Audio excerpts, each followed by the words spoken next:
a pasar a la segunda parte, que son las metodologías de Business Intelligence.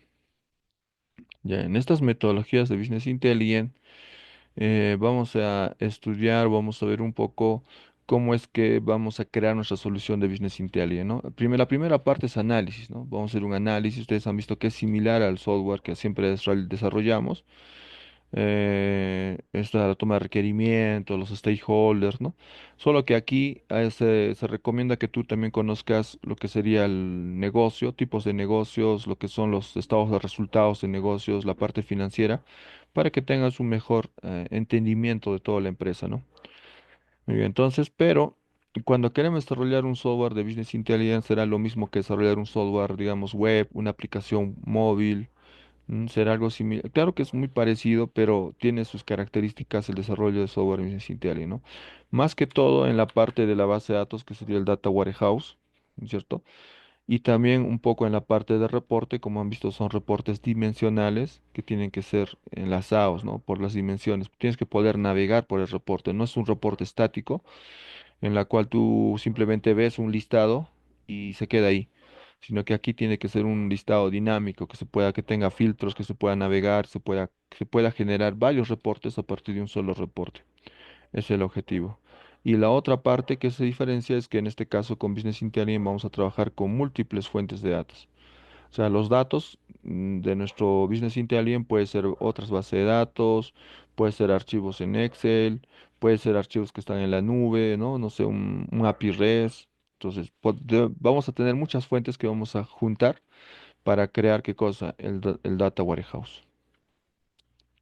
Y del Data Warehouse vamos a sacar lo que serían nuestros reportes, ¿no? Los dashboards.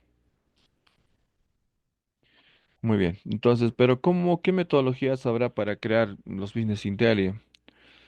Como todo proyecto que siempre se desarrolla, ustedes deben considerar esta triple restricción que se considera en cualquier proyecto, ¿no? Cualquier proyecto de software o no solo de software de ingeniería, siempre va a tener esta triple restricción que se está considerando en este gráfico. Primero tenemos que ver ya la triple restricción, cuánto va a durar mi proyecto, hasta dónde voy a llegar con mi proyecto, cuál es el alcance del proyecto.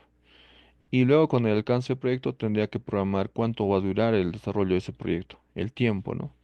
Y después tendría que ver cuánto va a costar este proyecto, el costo. Si tú tienes estos tres, el costo, el tiempo y el alcance, entonces ya tienes la base, los tres pilares de tu proyecto, bien definidos. Y luego le aumentas ya la calidad, que en este caso sería los recursos que vas a usar, riesgos que puedan ocurrir y la calidad de tu proyecto, entonces estarías mucho más completo. Pero lo mínimo es siempre empezar por el presupuesto, alcance y costo, ¿no? del proyecto. Ya no se olvide. Entonces, como cualquier proyecto de ingeniería de cualquier área, siempre se tiene esa triple restricción de los proyectos. Cuando hablamos de metodologías, tradicionalmente se hacía esta metodología en cascada, ¿no? Esta metodología simplemente tomas requerimientos, diseñas, implementas, verificas y haces mantenimiento. El problema es que aquí en la cascada, como tú entenderás, no se puede regresar, ¿no? O sea, no puedes regresar si ya estás en mantenimiento, otra vez a diseño, otra vez a programar o codificar, ¿no? Entonces no puedes regresar. Pues es un waterfall, ¿no? O sea, de arriba cae hacia abajo y ya no regresa. Antiguamente sí funcionaba esta metodología porque los programas eran bastante pequeños, los softwares se trabajaban en consola y bueno, el código era bastante corto, pocas líneas de códigos y era fácil desarrollar, ¿no? Hoy en día tenemos miles de líneas de código, muchas miles de tecnologías y también los requerimientos que nos da el cliente o los stakeholders son cambiantes, pueden cambiar en el tiempo. Y si tú no tienes una metodología que sea flexible, ágil, no vas a poder afrontar los cambios que te van a dar, ¿no? Entonces, deberías pensar en al momento de desarrollar qué metodologías ágiles vas a usar porque estos te van a permitir hacer cambios. O sea, digamos que estás aquí ya en testing y el cliente te dice, sabes que quiero este cambio, ya no quiero que sea así, ahora quiero que sea de esta forma. Si tu metodología o tu arquitectura de tu proyecto, hablando de frameworks, no es ágil, porque no solamente la metodología debe ser ágil, también debe ser la arquitectura o el framework que estás usando de tu proyecto ágil, Porque en la metodología tú lo puedes cambiar, ¿no? Ya acá y me regreso otra vez a diseño, porque me está haciendo un cambio, me voy a diseño. Pero si tu framework no te permite hacer ese cambio rápido, no serviría de nada usar una metodología ágil, ¿no? Porque la idea es que tú tienes un cambio, un requerimiento aquí nuevo, entonces tú deberías en tu framework, con poco esfuerzo, en forma rápida, afrontar ese cambio nuevamente y hacer los cambios en el software. Entonces, de ahí nacen, ¿no? Estas metodologías ágiles, como son Scrum, ¿no? Metodologías XP, Extreme Programming y otras metodologías que son ágiles, ¿no? Donde, donde nosotros queremos más que tengamos los productos, ¿no? Los avances de producto. Entonces, la idea en las metodologías ágiles que utilizan estos ciclos iterativo incremental es que tú vas empezando, digamos, definiendo, diseñando, desarrollando y traes una demo y esa demo está bien o está mal, corriges, nuevamente vas entrando a otra iteración y nuevamente corriges, vas dando bastantes iteraciones hasta que al final sale un producto final, ¿no? Pero en cada iteración al final debe haber un pequeño producto, no un incremento. Por eso es una metodología iterativa incremental. En cuanto a Business Intelligence, ocurre lo mismo que ocurre con el software, ¿no? O sea, en un comienzo teníamos la arquitectura tradicional, que era básicamente esta del Business Intelligence, donde tú tenías las fuentes de datos, ¿no? Que pueden ser diversos tipos. Luego tendrías ETL, esta parte sería el ETL, que es obtener los datos, extraer los datos, transformar los datos y cargar los datos hacia el Data Warehouse. Este sería el Data Warehouse. Y luego del Data Warehouse hacer, ¿no? Hacer Cubosolab, hacer data mining, hacer visualización de datos, reportes, dashboard. Entonces todo eso podía sacar a partir de un Data Warehouse. Eso era en lo clásico antes, ¿no? Entonces decíamos al comienzo de la clase anterior que teníamos la pirámide y en la base de la pirámide a nivel operativo tendríamos los sistemas transaccionales, ¿no? Y básicamente estos son los sistemas transaccionales, ¿no? El ERP, el CRM, todos son transaccionales, ¿no? Sistemas operativos transaccionales. Entonces, acá en esta arquitectura se está imaginando que nuestra empresa tiene área de logística, área de almacén, área de ventas, área de marketing, y cada área, digamos que tiene su propio sistema, y vamos a juntar todas esas bases de datos en una sola base de datos que va a ser nuestro Data Warehouse, ¿no? Esa es la tradicional. Pero en la actualidad, ¿qué es lo que ocurre? En la actualidad es que no solamente tenemos datos en base de datos, sino hoy en día tenemos datos en fuentes externas que pueden ser API REST, de otras empresas, de otras tercerizaciones o otros sistemas que ya no es necesario conectarnos a la base de datos, sino que mediante un API REST podemos consumir esos datos, ¿no? En formato JSON o en formato XML. Y también tendríamos otros tipos de archivos, ¿no? Que a veces vienen en la empresa, ¿no? Que pueden ser datos no estructurados, ¿no? Generalmente las bases de datos son datos estructurados, ¿no? Pero a ver, hoy en día tenemos otras fuentes de datos que pueden ser datos no estructurados, ¿no? Comentarios de clientes, no sé, reviews de productos, todos pueden ser de repente datos no estructurados. Entonces hoy en día ya no es suficiente solamente tener el data warehouse, ¿no? Que sería esta parte de aquí, sino que también hoy en día las empresas utilizan lo que son los data lakes, ¿no? Los lagos de datos. ¿Para qué son los datos de lagos de datos? Para almacenar todo tipo de datos que sean estructurados o no estructurados, todo. La idea es no perder ningún dato de la empresa. Y mediante este data lake tú puedes crear modelos de machine learning, ¿no? Para hacer inteligencia artificial o machine learning necesitamos datos y cuanto más datos tengamos va a ser mejor, ¿no? El machine learning. Entonces la idea es no perder ningún tipo de dato y toda la información lo vamos cargando en estos data lakes, ¿no? En cambio, el Data Warehouse es un modelo de base de datos de tipo estructurado, donde los datos, la información o los datos deben entrar bajo una estructura, ¿no? Tenemos que crear una estructura para esto. Entonces, no podríamos cargar datos no estructurados en nuestro Data Warehouse. Y como las empresas son grandes, hoy en día tienen muchas áreas y cada área es grande, se ha creado también lo que son los datamars, ¿no? Los datamars serían como pequeños data warehouse que tienen la misma estructura, la misma arquitectura, pero que solamente está orientado a un área. Por ejemplo, tengo un datamar de logística, un datamar de marketing, un datamar de ventas, así, ¿no? Puedo tener varios datamars. Pero que al final lo junto todo y se convertiría en un data warehouse. ¿Listo? Entonces, eso es lo que hoy en día va cambiando, ¿no? Y todavía cambia más porque hoy en día tenemos lo que es, por ejemplo, la cloud, ¿no? Entonces, hoy en día tenemos la cloud, una de las más conocidas es AWS, después tendríamos lo que es Google, ¿no? Google Cloud, teníamos también de Alibaba Cloud, o sea, cada empresa va creando su propio cloud, Microsoft tiene su Azure, pero el más usado es AWS, ¿no? En este caso Amazon Web Service. Y Amazon ha creado todo un conjunto de herramientas con la cual también podemos hacer Business Intelligence, pero considerando la arquitectura que nos brinda esas herramientas, ¿no? Por ejemplo, podríamos obtener los datos. Hoy en día no solamente los datos van a ser de base de datos, también pueden ser de Internet de las cosas, ¿no? Que son sensores. Entonces, lo que nos propone AWS es usar, por ejemplo, la herramienta o servicio de Amazon Kinesis, ¿no? Que puede obtener datos en stream, o sea, en tiempo real, o también pueden obtener datos en batch, que sería mediante bloques de datos, ¿no? Cuando digo en tiempo real, estoy hablando de stream, y cuando digo en batch, estoy hablando de datos masivos que vienen en cortes, ¿no? Digamos, todos los datos del día de hoy se cargan en la noche, ¿no? En batch, todo. Entonces, Amazon Kinesis alimentaría el Amazon Kinesis Analytics, que es una herramienta también para análisis de datos, y con Amazon Kinesis Fireforce podríamos, ¿no? Procesar los datos. Al final podríamos guardarle una base de datos de Amazon Redshift, y si son imágenes, otros tipos de videos, etcétera, podemos guardarlos en un bucket, ¿no? En Amazon S3, ¿no? En ese bucket.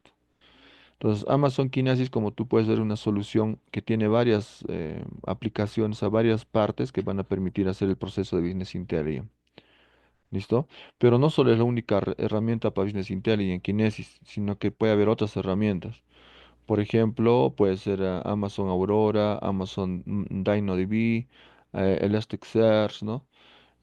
Por aquí tenemos Amazon EMR, Amazon Redshift, ¿no? Amazon Machine Learning, o sea, dentro del ecosistema de de AWS, de Web Service, vamos a tener muchos productos y podemos enlazarlos de diversas maneras de acuerdo a nuestra empresa, al tamaño de la empresa y también al nivel de tecnología que maneja la empresa. Podemos crear toda una arquitectura también de soluciones de AWS para afrontar, ¿no? Es la toma de decisiones, todo lo que es el Business Intelligence. Entonces también es una gran alternativa también usar esto de aquí, ¿no? Pero nosotros a nivel más sencillo, lo más fácil hoy en día y lo más frecuente que vamos a usar va a ser de repente usar Power BI, ¿no? Que es una herramienta de Microsoft que es la más sencilla de usar en el mundo de inteligencia de negocios, porque fácilmente se conecta a muchas fuentes de datos, como pueden ser base de datos, archivos, web, texto, o sea, tiene acceso completo casi a todo tipo de archivos, base de datos de cualquier fuente de datos. Puedes conectarlo, puedes consumir. Una vez que tú lo conectas, utilizas el Power BI Desktop, ¿no? Y en el Power BI Desktop vas procesando, creando tu modelo de Business Intelligence. Y una vez que lo tienes diseñado, digamos, en el Power BI Desktop, podrías usar el Power BI Service, ¿no? Para publicar esto en la nube, en la cloud, y que al final tu trabajo de Business Intelligence, tus reportes, todas tus métricas sean visibles desde cualquier dispositivo, ¿no? Puede ser una laptop, una tablet o un celular. Entonces, esa es la arquitectura que nos propone, ¿no? Power BI, que es creo que el más fácil de usar hoy en día, pero no es completamente libre, ¿no? La única parte libre es el Power BI Desktop que podemos usar sin límite. O sea, para usar el Power BI Service que es en la cloud, la versión gratuita es que tú tienes que publicar todo tu informe, tus informes, todos tus diseños en forma pública, ¿no? Si quieres hacerlo en forma privada con usuarios, tienes que pagar. Entonces ahí ya va la parte comercial de esta herramienta, ¿no? Em, y bueno, si trabajamos con Amazon, también es de pago, tendríamos que pagar el uso de cada servicio bajo consumo. O sea, si consumes poco, pagas poco, pero si consumes más, vas a pagar más. El consumo se mide también en consultas que hagan los clientes a estos servicios, la cantidad de clientes que van a consumir los servicios, ¿no? Y al final podríamos crear, como por ejemplo en este caso con Amazon Sicht, un dashboard, como pueden ver aquí, ¿no? Que te va a permitir ver tu empresa en tiempo real, cómo va a ir, ¿no? Su avance. Un ejemplo con Power BI sería también acá tenemos un reporte, por ejemplo, de la clínica Ricardo Palma, donde tú puedes ver, ¿no? La información de la empresa, por ejemplo, cuántas consultas externas se ha realizado, cuántas son emergencias, cuántos hospitalizados, qué día de la semana son los días más con mayor demanda o más atenciones, ¿no? Aquí podemos ver en este gráfico, y qué áreas son las que tienen mayor cantidad, digamos, de ocurrencia o de pacientes, ¿no? Y también podríamos ver la parte financiera, ¿no? Cómo va nuestra parte financiera a nivel del tiempo, ¿no? Años, meses o días, cómo va yendo la parte financiera, ¿no? Si está incrementando o está disminuyendo la cantidad de atenciones, la cantidad de pacientes nuevos o los pacientes sucesivos, ¿no? Entonces, de esta manera gráfica podemos tener una información muy importante de la empresa, lo que nos permitiría una toma de decisiones más adecuada, ¿no? Con apoyo de los datos. Y bueno, tendríamos ya finalmente que mencionar a estas dos personas, que son Ralph Kimball y Bill Imo, ¿no? Que son dos personajes muy importantes en el mundo de la inteligencia de negocios. En los años, si mal no recuerdo, a ver, estos serían años 2000 más o menos, ¿no? Ambos proponen el diseño de los data warehouse, ya el diseño de los data warehouse, pero de maneras completamente opuestas, ¿no? Por un lado, Ralph Kimball dice que nosotros tenemos que usar dimensiones, tenemos que desnormalizar las bases de datos normalizadas, o sea, crear otra estructura de base de datos que sea dimensional, que no tenga muchos joins, o sea, que no tenga muchos ands en el momento de hacer los SQLs. O sea, él propone que tengamos una tabla principal, que es la tabla de hechos, y tengamos tablas dimensionales. Nada más. No quiere que tú hagas varias tablas de aquí, otra tabla de acá, otros relacionados. Eso. En los modelos de base de datos tenemos formas normales, se recuerda, ¿no? Y en cada forma normal se crean más tablas. Entonces, y Bill Limon más bien dice, ¿no? Tenemos que crear una tabla, una base de datos bien estructurada, bien normalizada. Tenemos que trabajar con las formas normales, ¿no? De base de datos. Y todo debe ser bien guardado en forma precisa, ¿no? A esto se llama una estrategia de tipo top-down, o sea, de arriba hacia abajo, ¿no? Y lo que propone Kimball es de hacia abajo hacia arriba, ¿no? En este caso partimos de los datos existentes y modelamos el data warehouse para que se adapte a ellos, ¿no? Con el transcurso de los años, el que ganó pues fue Kimball, ¿no? ¿Por qué? Porque gracias a la gran cantidad de datos, el modelo de IMO hoy en día no sería eficiente, ¿no? Porque si creamos base de datos hasta la tercera forma normal, base de datos normalizadas con muchas tablas, digamos que aquí está conectado con esto está conectado con esto está conectado con esto y esto está conectado con esto. Yo quiero llegar aquí de A, digamos, hasta Z, voy a tener que hacer A, join B, no, B, join C, C, join D, hasta ahí, hasta Z. Al hacer estos joins, que serían los ANDs, cuando tú tienes mucha cantidad de datos, hoy en día es normal tener gran cantidad de datos porque estamos en la era del Big Data, de los datos masivos y la gran cantidad de datos. Esta consulta que tiene muchos joins, como puedes ver aquí, va a ser una consulta que va a demorar minutos en ejecutarse, puede ser 5 o 6 minutos. Imagínate, quieres ahorita la información como gerente al instante y se queda cargando el sistema, ¿no? Cargando. Tienes que esperar 2, 3 minutos y recién aparece algo. Haces otro filtro, ¿quieres cambiar? Otros 3, 4 segundos para consultar la información. ¿Por qué? Porque las consultas van a tener muchos joins y estos joins se han comprobado que hacen que sea muy lento un sistema cuando tiene miles de datos al hacer este tipo de consultas. Por lo tanto, es ahí donde gana Kimball, ¿no?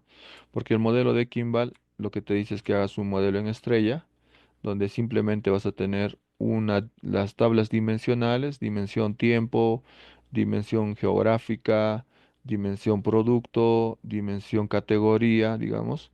Y estas tablas dimensionales se conectan a la tabla de hechos, que sería la tabla principal.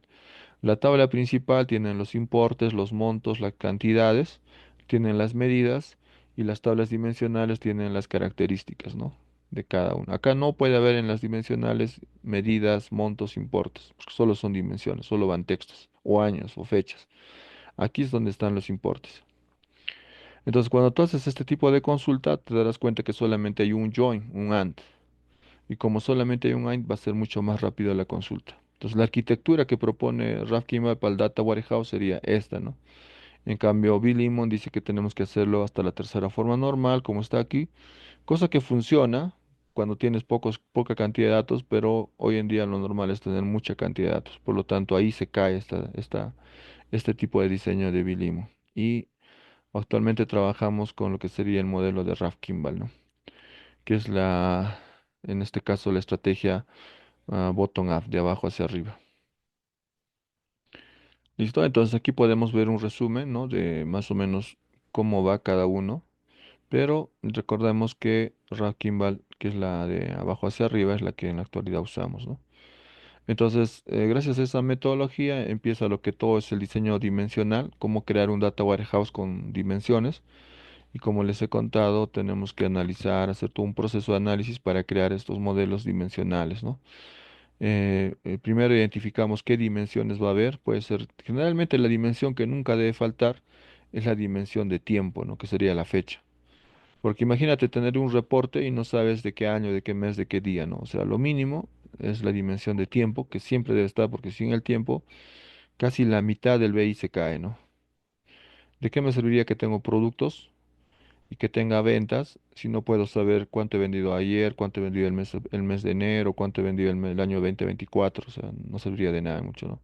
Por eso el tiempo es la dimensión más importante para cualquier tipo de data warehouse. Ya, y este modelo dimensional que les he mostrado se comporta como un cubo, ¿no? ¿Por qué se comporta como un cubo? Porque tengo la tabla principal, tengo las tablas dimensionales, ¿no? Tengo las tablas dimensionales. Y lo que ocurre es que cuando el gerente quiere navegar por la información, estas dimensiones se comportan como las caras de un cubo, ¿no? Como la cara del cubo. Y él mismo puede cambiar y voltear entre geografía o tiempo o producto, puede hacer diferentes movimientos en el cubo como si fueran rotaciones, ¿no? En este sentido, en este sentido, en este sentido. Y es más, le han puesto un nombre a estos movimientos, ¿no? Roll up, ¿no? Roll bottom, o sea, mover hacia arriba, mover hacia abajo. Ya, son cosas que en la teoría podemos mencionar, más seguramente solamente voy a mencionar, pero que en la práctica no le veo mucho sentido, ¿no? Que no tiene mucha aplicación. Porque una vez que tú tienes tu modelo dimensional, ya automáticamente estos van a permitirte hacer todo este tipo de movimientos. ¿Listo? Y la metodología que generalmente se acepta hoy en día en las investigaciones de este tipo es usar el CRISDM, ¿no? Es una metodología que se utiliza bastante para el mundo de proyectos de BI, que se puede aplicar no solo para BI, sino para otros tipos de proyectos de minería de datos, hasta ciencia de datos puede ser con CRISDM. Esto nace a partir más o menos del 2016 y mm, en este caso el 2016 ha sido sustituida, dice, por la ciencia de datos, ¿no? O sea, se utiliza, esta metodología viene desde más antes, no es solo del 2016, es de mucho más antes. Si mal no recuerdo, en esta presentación les he puesto aquí en cuándo es el origen de esta metodología. Ya tiene buen tiempo, si mal no recuerdo, unos 30 años más o menos. Es una metodología no es tan actual, sino ya tiene su tiempo, pero que hasta la actualidad se sigue adaptando, ¿no? A las necesidades que tenemos, o sea, se sigue usando, ¿ya? Y que incluso se está usando hoy en día para la ciencia de datos, ¿no? De esta metodología. ¿Por qué se utiliza? Simplemente porque parte desde el negocio, o sea, primero tienes que entender el negocio en sí, cómo funciona, justo lo que le estaba mencionando, ¿no? En las clases anteriores, cómo funciona el negocio, a qué se dedica, cuál es su giro, qué hace, todo eso. Luego pasas a entender los datos, ¿no? Cómo son los datos estructurados, no estructurados, semiestructurados, en base de datos, en Excel. Luego pasas a la preparación de los datos, porque no puedes trabajar con los datos así en crudo, sino tienes que prepararlos, filtrarlos, transformarlos, ¿no? Aquí viene la preparación de datos, luego vendría el modelado, luego pasamos a la evaluación y finalmente haríamos el despliegue, ¿no? En la nube de la aplicación. Y esto es iterativo incremental, podemos nuevamente empezar y así no sigamos el proceso. ¿Listo? Entonces esa es la metodología Christian que cuando tú haces una investigación te piden a veces, ¿no? ¿Qué metodología vas a usar? Entonces podemos usar esta metodología con estos pasos que tenemos aquí. Y también podemos aplicar el marco de trabajo Scrum para también para fusionarlo, ¿no? Porque Scrum en sí no es una metodología, sino es un marco de desarrollo que te da buenas prácticas, ¿no? Para que tú puedas aplicar. Por lo tanto, esas buenas prácticas los puedes fusionar con cualquier metodología como RUB, OpenUP, XP o ChrisDM sin ningún problema. Porque al final son buenas recomendaciones que se pueden usar, ¿no? En este caso, Scrum viene de lo que sería trabajo en equipo, ¿no? Cómo hacer que nuestro equipo sea un equipo cohesionado, que puedan trabajar bajo un solo objetivo y que puedan lograr las metas que se proponen, ¿no? Entonces, eso se puede aplicar o anexar o juntar con cualquier otra metodología. ¿Listo? Y esto se aplica generalmente a metodologías de tipo ágil, ¿no? ¿Listo? Entonces aquí, por ejemplo, hay una propuesta donde se fusiona lo que sería el ChrisDM con lo que sería Scrum, ¿no? Y lo que está diciendo es que estas fases de ChrisDM sería la fase de review, todo lo que es el despliegue y la preparación de datos tienen que entrar como historias de usuario dentro de los sprints. Y todo lo que sería el backlog, las historias de usuario, tendrían que salir de la comprensión de negocio y comprensión de datos, ¿no? A recordar que en este tipo de trabajo trabajamos con historias de usuario, definimos los sprints. Los sprints son los ciclos, las iteraciones que pueden durar de 2 a 4 semanas, ¿no? Estos sprints que son iterativos.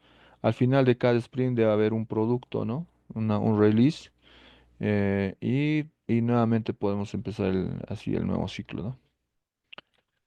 Muy bien. Y básicamente ahí iría, ¿no? Entonces, como le estoy explicando, así iría, ¿no? Una fusión entre Scrum y Business Intelligence, ¿no? Entonces, podemos hacer los sprints de arquitectura de modelado, los ETLs y la integración de datos, podemos hacer 2 sprints, acá un sprint. Y finalmente, cuando diseñamos los tableros, la visualización, también podemos hacer sprints, ¿no? Para la visualización de los datos. Entonces, nosotros podemos, de la manera que mejor se acople, podemos definir o integrar estas técnicas, ¿no? de desarrollo. Pero el paso uno que tenemos que hacer, no se olviden que es la comprensión del negocio, ¿no? Que sería en la arquitectura de ChrisDM, la comprensión del negocio, ¿no? A partir de ahí, sacar los requerimientos y empezar a construir nuestro business intelligence. Y la comprensión del negocio está relacionado con el plan estratégico, no te olvides eso, ¿no? Porque ahí están las métricas, los objetivos, las medidas, los KPIs, todo eso, ¿no? Por eso es que aquí tenemos un plan estratégico en la cual podemos visualizar todo este tipo de información, ¿no? Entonces, por ejemplo, aquí, para que ustedes me entiendan, vamos a ver este plan estratégico. Generalmente este plan estratégico va a una duración de 3 a 5 años y en este plan estratégico se define, pues, como puedes ver aquí, se define los KPIs, ¿no? Que son los indicadores de rendimiento. Entonces dice, no ser referente en el mundo es un elemento de su visión, porque está relacionado a la misión y a la visión que se han propuesto la empresa. Y el primer KPI dice ubicación en el ranking del país de publicación de alto impacto. Supongo que esa ubicación en el ranking sería dentro de los 10 primeros, ¿no? Entonces habría que medir, ¿no? El año que empezó este plan estratégico, me parece que es del año, aquí vamos a ver, 2022-2026. Entonces el 2022 de repente estaba en el puesto 30, no sé, en el puesto 20. Estoy inventando esa información. Y luego con un Business Intelligence tendría que tener un medidor, ¿no? Que me vaya diciendo aquí sería cuánto estoy avanzando en el logro de la estrategia, ¿no? Y si llego, digamos, a este punto, es que ya he cumplido, ¿no? Con este KPI. Entonces tendría que tener un gráfico de rendimiento que me muestre el avance, ¿no? De cada uno de ellos. Por ejemplo, aquí dice porcentaje de estudiantes que logran el perfil de egreso durante la formación profesional. Entonces tendría que obtener la información de las bases de datos, de los perfiles de egreso de los estudiantes, las evaluaciones que se han realizado en cada escuela profesional y juntar todo eso y ver, ¿no? Si estoy logrando este KPI o no estoy logrando este KPI. ¿Listo? Entonces, de esa forma, en las empresas en su plan estratégico va a tener todo ese tipo de medidas, ¿no? Que van a lograr, que se proponen o metas que se van a proponer en cada año. Y nuestro trabajo como Business Intelligence es lograr, ¿no? Esas metas, ¿no? Por ejemplo, aquí dice número de docentes que realizan movilidad académica en su especialidad. Y para el año 2026 debe ser 160, ¿no? No sé en la actualidad cuánto estaremos, pero si tendríamos acceso a los datos, podríamos empezar a crear un Business Intelligence que me muestre toda esta información en un dashboard, ¿no? ¿Listo? Cuando digo dashboard me refiero a ese cuadro que teníamos acá arriba, a ese cuadro de reportes, ¿no? Como esto. Esto sería un dashboard, ¿no? Una información visual donde tú puedas ver, ¿no? El cuadro de reportes. O también podría ser de esta forma, ¿no? Un dashboard, como ves aquí.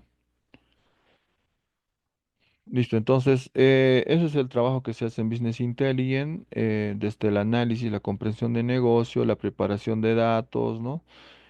Todo esto, siempre un suministro para Business Intelligence va a ser nuestro plan estratégico y con eso vamos a trabajar, ¿no? Entonces, como estamos trabajando con la arquitectura de Kimball, ¿no es cierto? Vamos a tener que definir cuál va a ser nuestra tabla de hechos, que se conoce como la tabla FAC, que son las medidas, ¿no? Los totales, cantidades, importes, y cuáles van a ser nuestras tablas dimensionales para esta tabla de hechos. Entonces podemos mapear si tenemos esa información y qué dimensiones va a tener esa tabla que vamos a trabajar, ¿no? Y con eso vamos a armar los cubos y vamos a poder crear nuestro modelo de Data Warehouse.